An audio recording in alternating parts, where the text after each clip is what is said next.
দর্শক, বিশ্বে 14,000 জাতের মাশরুম আছে, কিন্তু সবগুলো খাওয়ার উপযোগী না। এর মধ্যে প্রায় 2,000 মাশরুম আছে যেগুলো খাওয়ার উপযোগী এবং বাণিজ্যকরণের ক্ষেত্রে ব্যবহার করা হয়। আর আমরা যদি বাংলাদেশের প্রেক্ষাপটে আসি, তাহলে সেই ক্ষেত্রে বেশ কিছু মাশরুম রয়েছে, যেমন ওয়েস্টার আছে, মিল্কি মাশরুম আছে, বাটন মাশরুম আছে।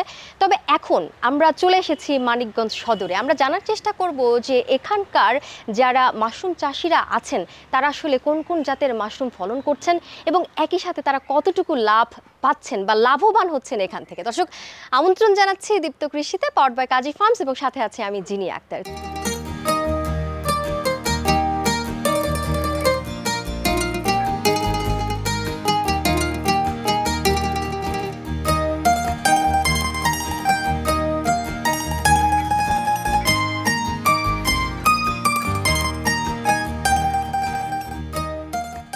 মাশরুম পুষ্টি, কর্মসংস্থান এবং সম্ভাবনার এক নতুন দিগন্ত বাংলাদেশের প্রেক্ষাপটে।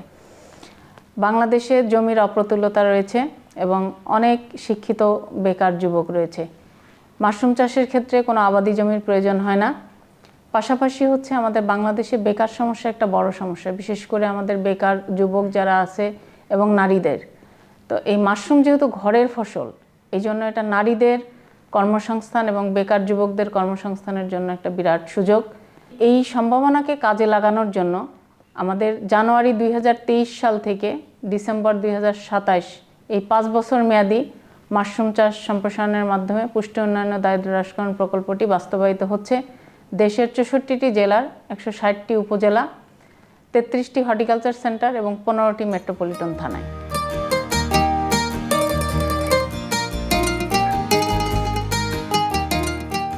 আমাদের এই প্রকল্পের একটা বড় উদ্দেশ্য ছিল যে গ্রীষ্মকালে মাশরুম চাষের উৎপাদনটাকে অব্যাহত রাখা। তারই ধারাবাহিকতায় আমরা বর্তমানে ওয়েস্টারের বেশ কিছু প্রজাতি, মিল্কি মাশরুম, কান মাশরুম এবং ঋষি মাশরুম উদ্যোক্তা পর্যায়ে চাষ করাচ্ছি। তা আমরা এখন কথা বলছি মিল্কি মাশরুম নিয়ে, মিল্কি হোয়াইট মাশরুম। এটা দেখতে পাচ্ছি আমরা দুধের মতো সাদা। এই মাশরুমের স্টাইপটা অনেক মোটা এবং পিলিয়াসটা আপনারা দেখতে পাচ্ছেন বা ক্যাপটা অনেক মোটা, একদম বড়। এক একটা মাশরুমের ওজনই 300 থেকে 400 গ্রাম। তবে আমরা এরকম ছোট সাইজ হারভেস্ট করতে বলছি। কেন এরকম ছোট সাইজে হারভেস্ট করতে বলছি আমি একটু দেখাই। দেখেন যে এটা একদম দেখতে বাটন মাশরুমের মতো লাগে। আমরা বাটন মাশরুমের সাথে সবাই পরিচিত, বিশ্বের বহুল পরিচিত মাশরুম বাটন মাশরুম, অ্যাগারিকাস বিসপোরাস। বিভিন্ন চাইনিজ রেস্টুরেন্টগুলোতে আমরা এটা খেয়ে থাকি। তো এই ছোট অবস্থায় হারভেস্ট করলে একদম এটাকে দেখতে বাটনের মতো লাগে, সেই জন্য আমরা এই অবস্থাকে। এখন এখানে কোশ্চেন আসতে পারে যে ছোট অবস্থায় হারভেস্ট করলে কি আমার ফলন কম হবে? না, আমরা এই ছোট অবস্থায়ও একটা বেড থেকে 3-4 কেজি মাশরুম পাবো এবং এই বড় অবস্থায় তুললেও আমরা এরকম 3-4 কেজি মাশরুম পাবো। আমরা এই যে টোটালটা ধরে এরকম উঠায়ে পরবর্তীতে আমরা কি করব, এই ইয়েগুলোকে পরিষ্কার করে, তারপরে গোড়ার মাটি টোটাল পরিষ্কার করে তারপরে আমরা প্যাক করব।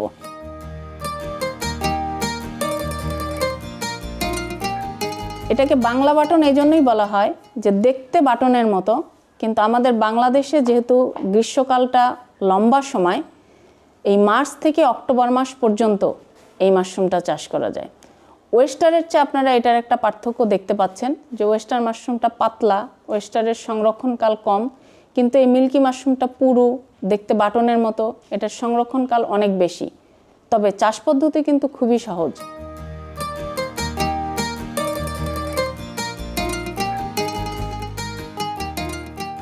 আমরা খড় থেকে এই মিল্কি মাশরুম তৈরি করতে পারি।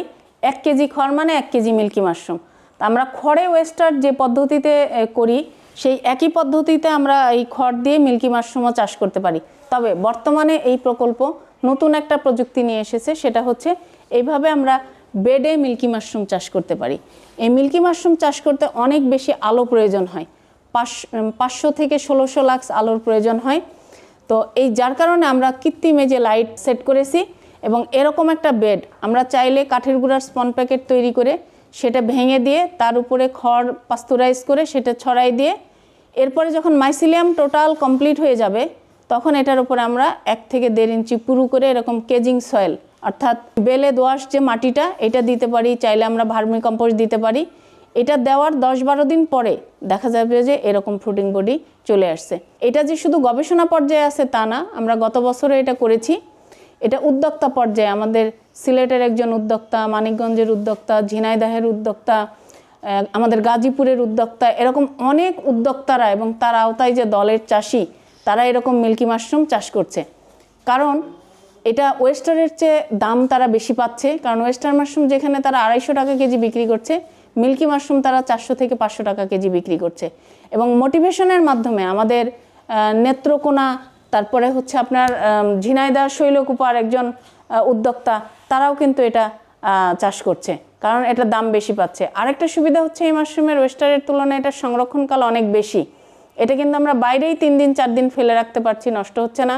এমনকি ফ্রিজে 10 দিন 15 দিন রেখে এটা খাওয়া যায়। এটার সংরক্ষণকাল অনেক বেশি, এটা একটা বিরাট সুবিধা।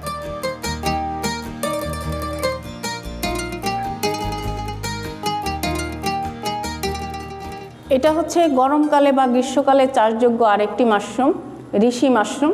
এটার সায়েন্টিফিক নেম হচ্ছে গ্যানোডার্মা লুসিডাম। এটা চায়নাতে তারা লিনজি বলে। এটা ঔষধি গুণাবলী সম্পন্ন একটা মাশরুম। এটা সবজি হিসেবে খাওয়া যায় না, আমরা দেখতে পাচ্ছি যে এটা কাস্টল প্রকৃতির একটা মাশরুম, এই যে ম্যাচিউর হয়ে গিয়েছে।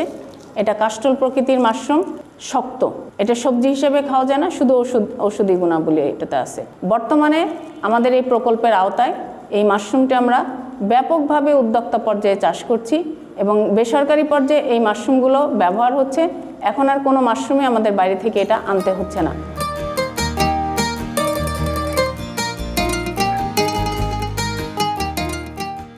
আজকে আমি আমার মেডিকেল কলেজে 4র্থ বর্ষের 83 জন স্টুডেন্ট নিয়ে আমরা এই মাশরুম সেন্টারে এসেছিলাম এবং ওদেরকে মাশরুম সম্বন্ধে স্টুডেন্টদেরকে আমাদের কারিকুলামে পার্ট হিসাবে আমরা আসলে এখানে আসছি এবং এখানে এসে মাশরুম সম্বন্ধে আমাদের স্টুডেন্টরা অত্যন্ত খুব ভালোভাবে ওরা এই ব্যাপারে নলেজ নিয়ে যেতে পেরেছে বলে মনে হচ্ছে।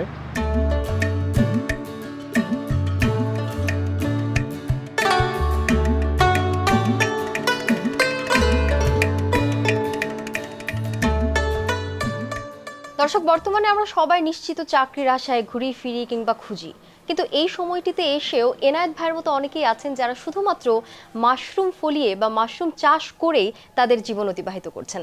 আজকে আমরা জানার চেষ্টা করব যে এনায়েত ভাই কিভাবে শুধুমাত্র এই মাশরুম চাষ করেই লাভজনক হচ্ছেন এবং কিভাবে তিনি পুরোটা সংসারকে সামলে তুলেছেন। এনায়েত ভাই, কেমন আছেন আপনি? জি আলহামদুলিল্লাহ, ভালো আছি। আচ্ছা এনায়েত ভাই, আমি ঢুকেই দেখছিলাম যে বেশ অনেকগুলো জাতের এখানে মাশরুম আছে। তো আমি ঢুকেই দেখছিলাম যে ওয়েস্টার মাশরুম এবং মিল্কি মাশরুমের যে চাষাবাদ সেটা আপনি করছেন। তো আপনি হচ্ছে এই অনেকগুলো ব্যবসা বাণিজ্য থাকলেও আসলে এই মাশরুমকে কেন আপনি চাষাবাদ হিসেবে নিলেন?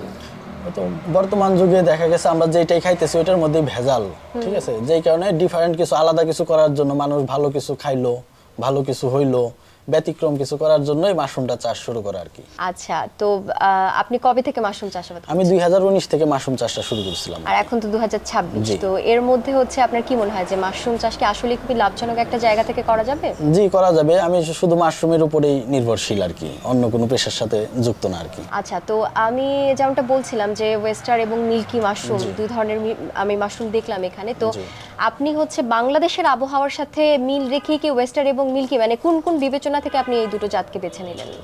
মিল্কি মাশরুমটা সাধারণত গরমের দিনে হয়ে থাকে আর কি, আর আমরা ওয়েস্টারটা শুরু থেকেই করতেছিলাম আর কি। ওয়েস্টার আমার একটা ব্যাপক মার্কেট আছে মানিকগঞ্জ শহরের মধ্যে, এবং ঢাকাতেও আমরা পাইকারি ওয়েস্টার সাপ্লাই দিয়ে থাকি। মিল্কিটা এই 2 বছর যাবত শুরু করছি আর কি, কারণ গরমে ওয়েস্টারটা একটু কম হয়। এটা ব্যাকআপ দেওয়ার জন্য, অথবা মানুষ বাটন মাশরুমের প্রতি আকৃষ্ট, বাটনের অল্টারনেট হিসেবে এটা ব্যবহার করা যায় আর কি, মিল্কি মাশরুমটা আর কি, এটাকে বাংলার বাটন বলে আর কি। আচ্ছা, তো মিল্কি তো গরমের সময় যেহেতু হয়, তো গ্রীষ্মকালীন সময়টাতে আপনার এরপরে যখন শীতকালীন আসে বিশেষ করে, তখন আপনারা এটা কিভাবে আর কি কার্যকারিতা? তখন মিল্কি আমরা করি না, তখন শুধু ওয়েস্টারটাই থাকে আমাদের কাছে। তো এটার জন্য আসলে পরিকল্পনাটা কেমন হওয়া উচিত যে আমি মাশরুম চাষাবাদ করব, তাহলে আমার প্রথম যে জায়গা নির্বাচন এবং এটা আমি কিভাবে গুছিয়ে ফেলবো আর কি, আপনার কাছে কি মনে হয় কিভাবে? এটা আপনার ছায়াযুক্ত ঠান্ডা জায়গায় করলে ভালো হয় আর কি। যেমন আমাদের এটা প্রথমে টিনের ঘর ছিল, পরে এটা ঘরের তাপমাত্রা যেন ঠিক থাকে এর জন্য সিমেন্ট শীট আমরা টিনগুলো ব্যবহার করছি আর কি। এরপরে দেখা যাচ্ছে নিচে আমরা ককশিটগুলো ব্যবহার করছি যেন তাপমাত্রা আরো কম থাকে। আর তুলা দিয়ে যে ল্যাবগুলো দেওয়া হয়েছে এতে ঘরের ঠান্ডা আবহাওয়াটা বেশি থাকবে আর কি। আচ্ছা, বেশ ভালো। তো আপনার এখানে কতগুলো মাশরুম আছে? আমার এখানে 1.5 থেকে 2,000 মতো প্যাকেট আছে। এখন প্যাকেট তো একবারে ওই অ্যাকুরেট গোনা সম্ভব না, কারণ আমাদের কাজগুলো প্রতিদিন চলমান। দেখা গেছে প্রতিদিন কিছু প্যাকেট নতুন তৈরি হইতেছে, কিছু প্যাকেটে বীজ দিতেছি, কিছু প্যাকেট রেডি হয়ে গেছে, ওই প্যাকেটগুলো কাইটে এনে এখানে ঝুলাই দিতেছি। আবার কিছু প্যাকেট দেখা গেছে নষ্ট হয়ে গেছে, ওইটা দেখা গেছে ফেলে দিতেছি। এরকম আমাদের রিসাইকেল ভাবে সারা বছরই সারা মাসব্যাপী কাজগুলো চলমান আর কি। আচ্ছা, আমি একটু জানতে চাই ভাইয়া যে এই যে মাশরুমগুলোতে মানে স্পঞ্জ যেটা, তো আপনারা এটা কি বাইরে থেকে নিয়ে আসেন নাকি নিজেরাই না, তৈরি করেন? প্যাকেটগুলো আমরা নিজেরাই তৈরি করতেছি। আর এর পরবর্তীতে প্যাকেটগুলো তৈরি করার ক্ষেত্রে আপনারা কোন কোন ধাপগুলো অনুসরণ করেন?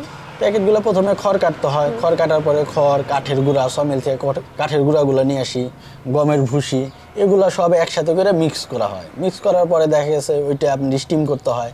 স্টিম করার পরে তারপরে দেখা গেছে ঠান্ডা করে পরের দিন ওইটা আমরা মাদার ট্রান্সফার করি। আচ্ছা, মাদার দিয়ে ওইটা আমরা আরেকটা ঘরে রেখে দিই। রেখে দিলে ওই ওয়েদারের উপর নির্ভর করে মাসখানিকের মধ্যে প্যাকেটটা রেডি হয়ে যায়। যখন প্যাকেটটা পুরো মাইসিলিয়ামের পরিপূর্ণ হয়ে যায়, তখন আমরা প্যাকেটটা কাইটাই না এই চাষ ঘরে দিয়ে দিই আর কি। তখন তো এখান আপনার থেকে মাশরুমটা আসে। মিনিমাম হচ্ছে মাইসেলিয়াম পূর্ণ হওয়ার জন্য কতটুকু সময়ের দরকার হয়? 1 থেকে 1.5 মাসের মধ্যে হয়ে যায় আর 1 কি। থেকে 1.5 মাসের জি। মধ্যেই হয়ে যায়। আচ্ছা, আর বিশেষ করে আমরা যেটা কি বীজ হিসেবেই ধরছি বা স্পঞ্জ যেটাকে বলছি, জি। তো এইটা হচ্ছে মানে ভালো স্পঞ্জ কোনটা, এটা আমরা কিভাবে আসলে বুঝবো বা নির্বাচন করব কিভাবে? ভালো স্পন একদম সাদা ধবধবে থাকবে এবং শক্ত থাকবে। ঠিক আছে, আমরা দেখা গেছে সরকারিভাবে সাভার মাশরুম উন্নয়ন ইনস্টিটিউট থেকে আমরা এটা কালেকশন করে থাকি, যে কারণে আমাদের এটা 100% থাকে নিশ্চয়তা যে আমরা অন্য কোনো নাই। আর বীজ আমরা এখন নিজেরাই তৈরি করার জন্য চেষ্টা করতেছি আর কি। এনায়েত ভাই, আমরা তো অনেকেই হচ্ছে ল্যাব থেকে বিশেষ করে স্পনটা নিয়ে আসি, কারণ নিজেরা তৈরি করতে গেলে তো অনেক কিছুই আসলে মেইনটেনেন্সের ব্যাপার আছে। তো কেউ যদি নিজে তৈরি করতে চায় তাহলে কোন বিষয়গুলো আসলে মাথায় রাখতে হবে? সাবস্ট্রেট যখন মিশানো হয় তখন পানির পরিমাপটা যাতে ঠিক থাকে, বেশিও যাতে না হয়ে যায় আবার কমও না হয়ে যায়। ওই স্টিমের ঠিক রাখতে হবে, স্টিমটা যেন ঠিক মতো হয়, তাপমাত্রার একটা পরিমাপ একটা আছে। ব্যাপার আছে। এরপরে যে এইখানে আপনার ওই আপনার টেস্ট টিউব থেকে টিস্যুটা ট্রান্সফার করবে, তো ওইখানে ওই হাইজিন মেনটেন করতে হবে, পরিষ্কার পরিচ্ছন্নতার যে ব্যাপারগুলো আছে। তো আশা করা যায় এইগুলো যদি কেউ ঠিক রাখতে পারে, তো সেই ক্ষেত্রে কন্টামিনেশন হার মানে নষ্টের হারটা কম থাকবে। তাহলে যখন যে কেউ প্রোডাক্টটা মানে নষ্ট কম হবে, তো তখন সে এটার উপরে স্বাবলম্বী হবে, সফল হবে। ভাই, আপনি তো যেহেতু নিজেও স্পন বানাতে পারছেন, তাহলে আপনি জি। কি এটা কোথা থেকে প্রশিক্ষণ নিয়েছেন? জি, আমি সরকারিভাবে মাশরুম উন্নয়ন ইনস্টিটিউট থেকে মাশরুম চাষ সম্প্রসারণের মাধ্যমে পুষ্টি উন্নয়ন ও দারিদ্র্য হ্রাসকরণ প্রকল্পের আওতায় 10 দিনের ট্রেনিং করছি। তো ট্রেনিংটা করার পরে আমার লাভ হয়েছে যে আগে প্যাকেটগুলো আমি কিনে এনে চাষ করতাম, তো এখন আমি নিজেই প্যাকেটগুলো বানাইতে পারতেছি। প্রথম পর্যায়ে দেখা গেছে প্যাকেটগুলো বানাইলে পরে অনেক প্যাকেট নষ্ট হইতো, তো এখন দেখা গেছে আপনার ওই প্যাকেট নষ্ট হইলেও ওই প্যাকেটটা রিসাইকেল করার জন্য রিসাইকেল করে আবার নতুন করে তৈরি করা যায়। এই জিনিসটা আমি শিখছি।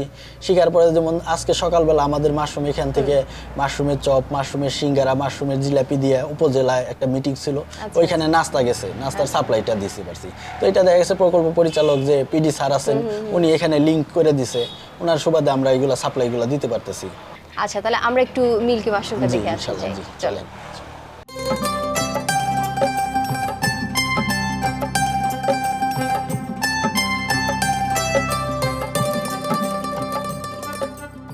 মাশরুমের ভিতরে যা রয়েছে সেটা মূলত প্রোটিন। প্রোটিন হচ্ছে আমরা মাছ, মাংস, ডিম এর মধ্য থেকে পেয়ে থাকি। তো মাশরুমের যে প্রোটিন, এই প্রোটিনটা মাছ মাংসের সমকক্ষ প্রোটিন, এবং পরিমাণগত দিক থেকেও যদি আমরা দেখি তাহলে দেখব যে কোনো ক্রমেও মাশরুমের প্রোটিন মাছ মাংসের চেয়ে কম নয়, বরং কোনো কোনো ক্ষেত্রে মাছ মাংসর চেয়ে মাশরুমের প্রোটিন যথেষ্ট বেশিই থাকে। এত গেল মাশরুমের খাদ্যগুণ প্রসঙ্গ। এবার একটু আসি ঔষধি গুণ প্রসঙ্গে। মাশরুমের ভিতরে প্রচুর পরিমাণে বিভিন্ন ধরনের রোগ প্রতিরোধ কিংবা রোগ প্রতিকারের নানা ধরনের উপকরণ বিদ্যমান। তার মধ্যে আছে ডায়াবেটিস রোগ নিয়ন্ত্রণের ক্ষমতা আছে, মাশরুমে আছে রক্তের চর্বি কমানো উপাদান, স্ট্যাটিন গ্রুপের বিভিন্ন ধরনের উপকরণ আছে, এমনকি ক্যান্সার প্রতিরোধী উপাদানও মাশরুমে রয়েছে। আমরা যে ক্লান্ত হয়ে যাই অথবা বয়সের যে ছাপ আমাদের মধ্যে পড়ে, সেই সমস্ত বিষয়গুলোকে নিয়ন্ত্রণ করার জন্য মাশরুমে নানা ধরনের উপকরণ রয়েছে। অদ্যাবধি আমরা যে সমস্ত তথ্যগুলো আমাদের গবেষণায় পেয়েছি, তার মধ্যে দেখেছি যে মাশরুমে তেমন কোনো ক্ষতিকর কোনো প্রভাব মাশরুমে নেই। সুতরাং এক কথায় আমরা বলতে পারি মাশরুম বিভিন্ন ধরনের রোগ নিরাময় কিংবা প্রতিরোধের যে সমস্ত উপাদান আছে বিদ্যমান থাকায় মাশরুম আমাদের জন্য সেই সমস্ত দিকে ভালো একটা প্রভাব রাখতে সক্ষম।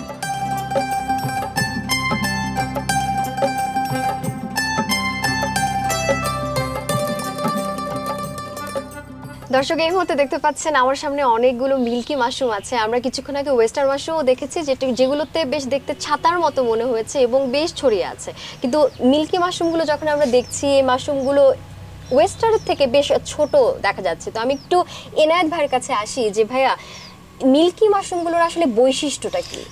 মিল্কি মাশরুমটা আসলে মাংসালো বেশি। জি, এটা মানুষ সাধারণত স্যুপের সাথে খাওয়া অথবা মাংসের সাথে রান্না করে খায় সবজির মতো। আচ্ছা, তো মানে ওয়েস্টারের থেকে এটার স্বাদ একটু আলাদা, মানে স্বাদে ওয়েস্টার একটু কি আপনি ডিফারেন্ট, আলাদাভাবে ওটা চপের জন্য করে, ওটাও সবজি হিসেবে খায়, কিন্তু এটা মাংসালো বেশি। আচ্ছা, এটার যে পদ্ধতিটা মানে জি। ধরেন এক একটা জাত তো এক এক জি। রকম, তো আমরা যদি একটু মিল্কি নিয়ে কথা বলি, তো মিল্কির কি আপনার স্পনটা আলাদা রকম ভাবে তৈরি করতে হয়? মিল্কির স্পনটা আলাদাভাবে তৈরি করতে হয়। তৈরি করার পরে প্যাকেটটা যখন রেডি হয়ে যায়, এটা স্পেশালি ওই মাটি দিয়ে পরে কেজিং করে দেওয়া হয়। কেজিং করে দিলে এখান থেকে আপনার ফলনটা ভালো আসে আর কি। আরেকটা বিষয় হচ্ছে যে আপনার তো বেশ অনেকগুলো মাশরুম, তো সেই জায়গা থেকে বাজারজাতকরণের একটা ব্যাপার আছে। আপনি তখন বলছিলেন শুরুতে যে অনেক জায়গায় রেস্টুরেন্টেও দেন, আপনারা নিজেরাও ভাজেন, আমরাও কিছুক্ষণ আগে খেলাম। তো আপনার দৈনিক লাভ কেমন হচ্ছে এখন বলেন? দৈনিক লাভটা তো একেবারে ওইভাবে বের করা সম্ভব হয় না, কিন্তু আমরা মান্থলি হিসেব করতে পারি আর কি। যেমন আমার প্রতিদিন ওয়েস্টার মাশরুম গড়ে 10 কেজির মতো সেল আছে, আচ্ছা, তাই না? সেই ক্ষেত্রে মাসে প্রায় 300 কেজির মতো ওয়েস্টার মাশরুম আসে। আপনার মিল্কি মাশরুমে তো মোটামুটি 4-5 কেজি আসতেছে, 2-3 কেজিও হয়। তো গড় হিসাবে দেখা গেছে আমার মাস শেষে গরমের দিনেও 70-80 হাজার টাকার মতো থাকে। তো দেখা গেছে আপনার খরচ টরচ মাসিক- বাদ দিয়ে মাসিক দেখা গেছে আমার 30-35 হাজার টাকার মতো থাকতেছে গরমের দিনে আর কি। আচ্ছা আচ্ছা, তো এখানে তো অনেকগুলো মিল্কি মাশরুমের মধ্যে যেমন এই মাশরুমটা জি, বেশ জি, বড় বেশ হয়ে বড় গেছে হয়েছে, আর কি। জি। তো মানে এটাকে পূর্ণ কখন ধরবো যে আপনি কখন এটাকে কেটে ফেলবেন আর কি? জি। মানে ধরেন এখানে একটা আছে, মানে একটা এক এক রকম সাইজের। এরকম হইলেও কাটা যায়, আর একটু বড়ও করা যায়, কিন্তু একটু মাঝারি সাইজ যেটা ওটা টেস্টটা ভালো থাকে আর আচ্ছা, কি। জি। এখানে হচ্ছে মানে মাশরুম কোনটা দেখে চিনবো যে হ্যাঁ এই মাশরুমটা এখন উপযুক্ত হয়ে গেছে এবং এটা খেতে খুব মজা করবে? মানে মনে কোন করেন এই মাশরুমটা মাশরুমটা দেখে? একদম অ্যাকুরেট হয়ে গেছে, এটা এটাকে সিরার তাহলে মতো এখনই বোঝা কেটে যায়, ফেলা এখনো যাবে? কেটে ফেলা যাবে। ধরেন যে প্রথম ফ্ল্যাশ ওটা কাট হয়ে গেল এবং জি, দ্বিতীয় জি। ফ্ল্যাশে গিয়ে কি মানে ওই পরিচর্যা কি আরো বেশি করে করতে হয়? মানে দ্বিতীয় ফ্ল্যাশে তো পরিচর্যা তখন যে আগের আপনার একটু মতো হবে পরিষ্কার না করে মনে হয়। আবার নতুন করে পানি টানি দিতে হবে। পানি তো আমরা প্রতিদিনই দিতেছি, কিন্তু আপনার ওই যে হলো গুঁড়াটা পরিষ্কার করে দিতে হয় একটু। আচ্ছা, তারা পানির পরিমাণটা কিরকম হয় পানির এখানে? পরিমাণটা হলো এটা এমনি সাধারণ আমরা গাছে যেভাবে পানি দিই ওইভাবে না, মানে হালকা ভিজা ভিজা একটা ভাব হবে আর কি। আচ্ছা, তা অতিরিক্ত পানি হলে তো অতিরিক্ত আপনার পানি এটা হলে বেশি প্যাকেটটা ক্ষতি দ্রুত হয়ে নষ্ট হয়ে যাবে। নষ্ট হয়ে যাবে আর কি। জি। ঠিক আছে, তো ভাই মিল্কি মানে স্প্রের মতো আমরা কুয়াশার মতো করে পানিটা দিই আর কি। জি। না বেশ ভালো যে মিল্কি মাশরুম থেকে আমরা মোটামুটি আর কি একটা ভালো বাজার ফলনও পাচ্ছি এবং ওয়েস্টার জি। থেকেও ভালো ফলন পাচ্ছি। তো আমি শেষমেশ আপনার কাছে জানতে চাই যে ধরুন আমি নিজেই জি। মাশরুম চাষ করব, তো বাংলাদেশের প্রেক্ষাপটে নতুন উদ্যোক্তা হিসেবে আসলে আমার কোন মাশরুমটাকে বেছে নেওয়া দরকার? ওয়েস্টারটা মিল্কিটা দুইটাই করতে পারেন আর কি। এটা তো আপনার একসাথে। সিজন ওয়েজ, তাই না? কারণ আপনি মিল্কিটা তো শীতের কালে মানে আমি হইতেছে না স্বল্প আর কি। মূল্যে আর কি শুরু করতে চাচ্ছি। স্বল্প প্রথম মূল্যে আমি তো আপনি কতটুকু আমাদের এই দিয়ে- পাশে একটা শেড আছে, এটা দেখতে পারেন। একবারে অল্প টাকার মধ্যে 2-3 হাজার টাকা দিয়েও শুরু করা সম্ভব। আচ্ছা আচ্ছা, যাক তাহলে হচ্ছে বেশ লাভজনক হিসেবে জি। আমরা ধরছি। দর্শক যেমনটা বলছিলেন ভাই যে খুব স্বল্প মূল্যেই কিন্তু চাইলে আমরা এটি শুরু করতে পারি মাশরুম চাষ, এবং এটি বেশ লাভজনক এবং চাকরি ছাড়াও অর্থাৎ ব্যবসা বাণিজ্য বা উদ্যোক্তা এই যে মাশরুম চাষ খুবই স্বল্প পরিসরের মধ্যে আমরা শুরু করে দারুণ কিন্তু আয় করতে পারছি। এবং এনায়েত ভাই যেমনটা বলছিলেন যে উনি শুরু থেকেই সাংসারিক যে যাবতীয় ব্যাপারগুলো সবগুলো কিন্তু শুধুমাত্র এই মাশরুম চাষকে কেন্দ্র করেই চলছে। তো আমরাও আশা করছি এনায়েত ভাইয়ের মতো আরো নতুন উদ্যোক্তারা আসবে। এনায়েত ভাই, আপনার সাথে কথা বলে অনেক ভালো লাগলো, আপনি অনেক ভালো থাকবেন। জি। কৃষি বিষয়ে যে কোনো তথ্য জানতে ও জানাতে লিখতে পারেন এই ঠিকানায়। দীপ্ত কৃষি, প্লট 7/A/গ, তেজগাঁও শিল্প এলাকা, ঢাকা 1208। আপনারা চাইলে ইমেল করতে পারেন krishi@dipto.tv এই ঠিকানায়, অথবা ফোন করতে পারেন 0178-768-2832 নম্বরে। শুক্রবার ছাড়া প্রতিদিন সকাল 9টা থেকে বিকেল 5টা পর্যন্ত। দর্শক, আমাদের আজকের পর্বের মধ্য দিয়ে ইতোমধ্যে তো আপনারা জেনে গিয়েছেন যে বাংলাদেশে এক নতুন সম্ভাবনার দ্বার হলো মাশরুম। যুবক এবং যুবতী, তরুণ তরুণী, এই যে আমরা বেকারত্বের সংখ্যার কথা বলি, যে কেউ কিন্তু চাইলেই এই চাষাবাদের মধ্য দিয়ে, বিশেষ করে মাশরুম চাষাবাদের মধ্য দিয়ে হয়ে উঠতে পারেন উদ্যোক্তা। স্বল্প পুঁজি নিয়ে স্বল্প জায়গার মধ্যে নিজ বসতভিটায় কিন্তু আপনারা তৈরি করতে পারেন এবং এই চাষাবাদ এবং এই ফলনের মধ্য দিয়ে নতুন উদ্যোক্তা হয়ে উঠতে পারেন। দর্শক, এই পর্বের মধ্য দিয়ে যে গুরুত্বপূর্ণ তথ্যগুলো আমরা আজকে দিলাম, এরকম গুরুত্বপূর্ণ তথ্য পেতে আগামী পর্বেও দীপ্ত কৃষির সাথেই থাকতে হবে, পাওয়ার্ড বাই কাজী ফার্মস। আর এতক্ষণ আপনাদের সাথে আমি ছিলাম জিনিয়া আক্তার। দর্শক, দেখা হবে পরের পর্বে। সে পর্যন্ত সবাই সুস্থ থাকুন, ভালো থাকুন।